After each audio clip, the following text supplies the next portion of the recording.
Hello, this video is on law of sines.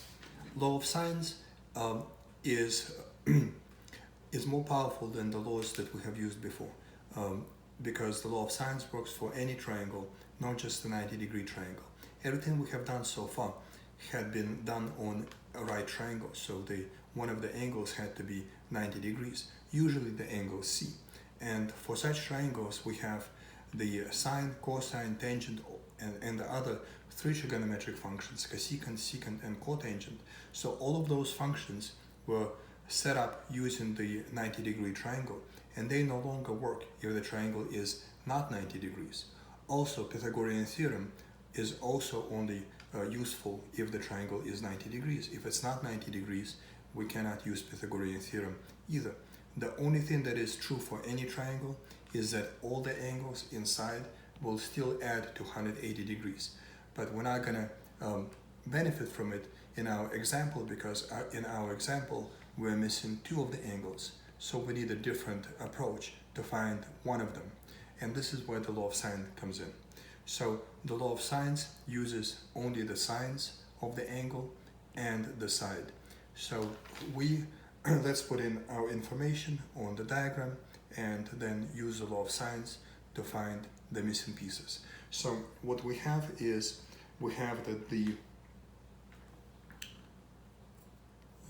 have the side C is equal to 2, we have side A is equal to 5, we have the angle A is equal to 30.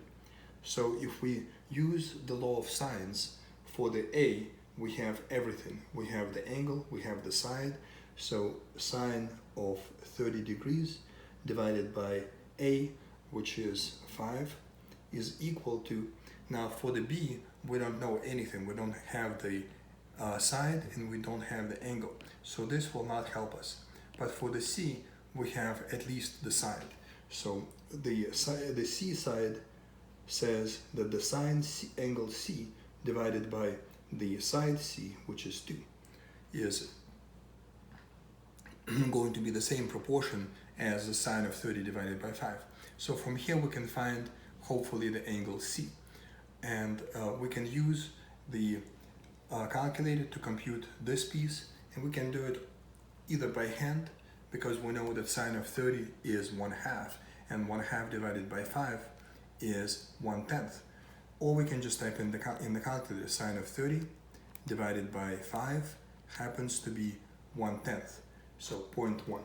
And we can just write 0.1 is equal to sine C divided by 2.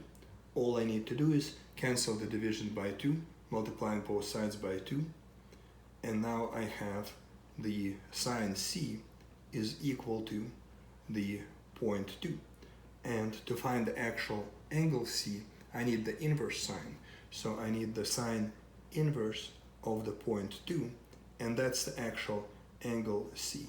So let's use the calculator to find what that is.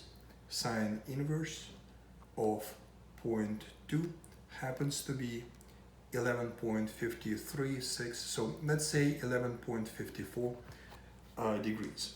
So our angle C is going to be approximately 11.54 degrees. Now we can put that in our answer. So here we now know that C is 11.54. We can get the angle B because now we have two of the three angles. We know that they will add to 180. So if we take 180 minus the 30 minus this new angle we just found, 11.54, that would be the missing angle. So 138.46 is our angle B. So 138.46 is the angle B. Now we have all the angles. All we're missing is one side. But once again, we cannot use the Pythagorean theorem to find it because this is not the 90-degree triangle. We can see all the angles. None of them are 90 degrees. So Pythagorean theorem will fail. It will not work. So let's use the law of sines once again to find the side B.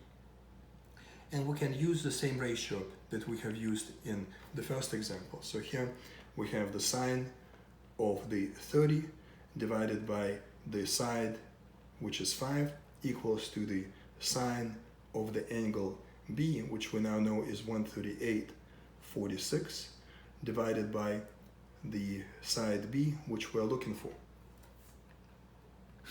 Once again, we can type all of the sine of 30 divided by 5 into the calculator. We will get the same result, 0.1. We can also type in the sine of 138.46 in our calculator to get the decimal for it. So sine 138.46 degrees comes out to be 0.663. So let's take 5 decimal places just so we can have more accuracy. 0.663, 1427. So that should be enough. Divided by side B. All we need is cross multiply to find the missing side. So here we can make it into a fraction, and then cross multiplying 0.1 times the B is equal to 1 times 0.663143. All we need to do is divide both ends by 0.1, divide by 0.1, divide by 0.1. That gets us the side B, which is approximately, dividing by 0.1 is the same as multiplying by 10. So all we'll do is shift the decimal point once and get 6.63. So the final answer is approximately 6.63 units, whatever the units they were. Inches, kilometers, meters, miles, makes no difference in this case. So we have 6.63. And this is it. This is all the sides. We have now found everything there is to know about this triangle.